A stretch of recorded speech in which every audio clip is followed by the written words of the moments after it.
तर गणपती बाप्पाच्या आगमनाची तयारी नाशिकमध्ये अंतिम टप्प्यात आली आहे। अवघ्या 2 दिवसांवर आलेल्या गणपती बाप्पाच्या आगमनाकरता वेगवेगळ्या प्रकारच्या आकर्षक गणेश मूर्ती बाजारात दाखल झाल्यात। विशेष म्हणजे मागच्या वर्षीच्या तुलनेत यंदा गणेश मूर्तींचे दर हे 10% वाढलेत।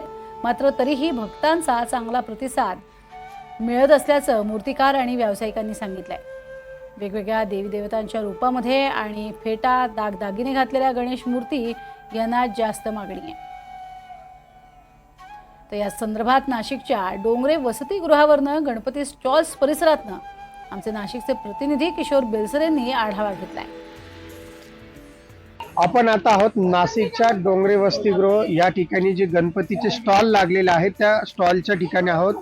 केवळ आता 2 दिवसावर गणपती बाप्पा आलेले आहेत आणि ह्या गणपती बाप्पा करता ह्या डोंगरे वसतिगृहामध्ये जे आपण बघू शकतो मार्केट आहेत गणपती स्टॉलचं, या ठिकाणी वेगवेगळ्या अशा सजावट असलेल्या मूर्त्या यावर्षी बाजारात आलेल्या आहेत।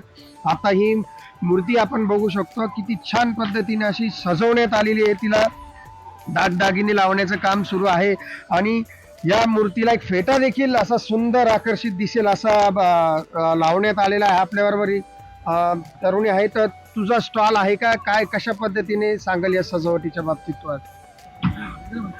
सजावटीच्या आधी ही मूर्ती नॉर्मल याची प्राइसिंग असते। आम्ही त्याला सजावट केल्यानंतर त्याची प्राइसिंग वाढते। लोकांना इथे जास्त करून मूर्त्या सजवलेल्या आकर्षित वाटतात। आम्हाला इथे 10-15 दिवस आधीच या सगळ्या गोष्टींची सोय करून ठेवावी लागते। सध्या बाजारामध्ये आकर्षित मूर्त्या आलेल्या आहेत, आपण बघू शकतो विविध स्टॉल या ठिकाणी आहेत आणि वेगवेगळ्या आकर्षित मूर्त्यांना जास्त मागणी होत आहे यावर्षी। ज्या आपण बघू शकतो वेगवेगळे फेटे असो, दागदागिने असो आणि विशेष म्हणजे वेगवेगळ्या रूपात यावर्षी गणपती बाप्पा आपल्याला बघायला मिळत आहेत। काहींनी अयोध्येच्या श्री रामलल्ला बनवले आहेत, काहींनी कृष्ण, तर काहींनी शिवाजी महाराजांच्या रूपात देखील या गणपती बाप्पांच्या मूर्त्या बनवलेल्या आपण या ठिकाणी बघू शकतो।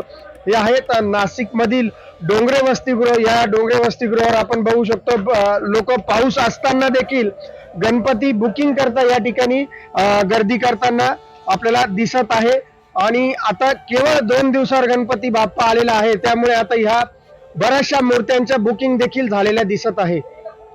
कॅमेरामॅन अमर सोळंकीसह किशोर बेलसरे, NDTV मराठी, नाशिक।